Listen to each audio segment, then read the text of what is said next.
In the previous 6 chapters of the Silent Vault, we witnessed the breach.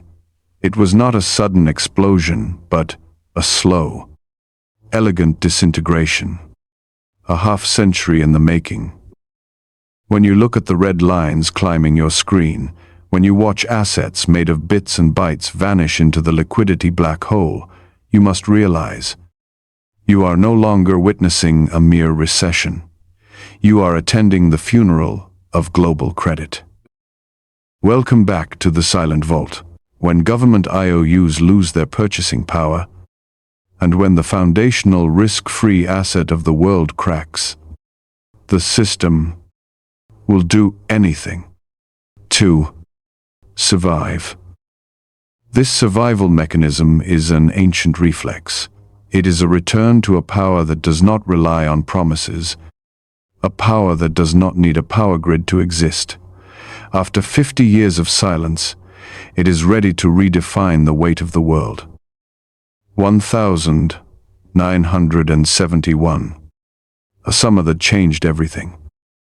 When the window to gold was slammed shut, humanity embarked on the greatest financial experiment in history, attempting to back infinite credit with finite reality. For the 55 years that followed, the world learned to counterfeit prosperity using debt. We spent tomorrow's labor to pay for today's comfort, until tomorrow became a nightmare that could no longer be serviced.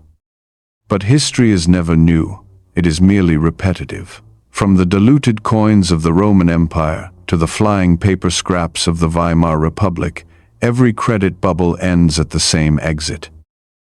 Standing at that exit is gold. Why gold? Because it is the only asset that carries no counterparty risk. It is not someone else's debt. It is not a government's permission slip. While all digital assets walk toward zero under the mathematical certainty of inflation, gold sits in the darkness, waiting for the inevitable reorganization of order. Let us examine the cold mechanics of the reset. Observe the apex predators of the financial world. Why are global central banks accumulating gold at the fastest pace in half a century? They are not planning for your retirement. They are acquiring the ballast for a new ledger. The path to a reset usually follows 2 distinct tracks. The first is the digital cage. Through CBDCs, central bank digital currencies, the state attempts to precisely distribute debt onto the shoulders of every individual. This is wealth harvesting through algorithms. The second track is gold revaluation. To erase mountains of sovereign debt, the system requires a massive denominator. If the price of gold is shifted drastically higher by decree, the yellow metal sitting on government balance sheets suddenly covers the vast piles of paper IOUs. This is a mathematical strike from a higher dimension.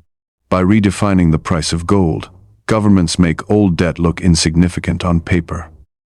But it also means that every savings account, every pension, and every paper dollar is instantly diluted in that same redefinition. This, observers, is systemic self-preservation. The system destroys the wealth of the past to ensure the survival of the future. When the system completes its reset, a new order will rise from the ash of the ledger. In this new order, the scale of value will return from bits to atoms. This is about more than just metal.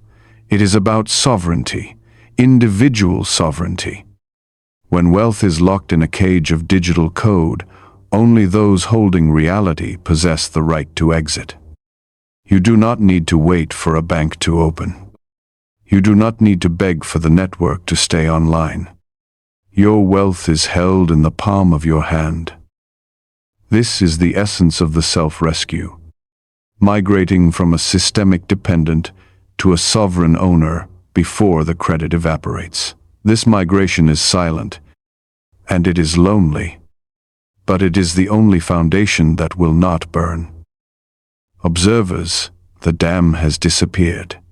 In the new world left behind by the flood, a man's worth will no longer be measured by the numbers in his account, but by the reality in his vault. The endgame is here. The reset has begun. Exit the debt. Enter the vault. I am the observer. Welcome to the new order.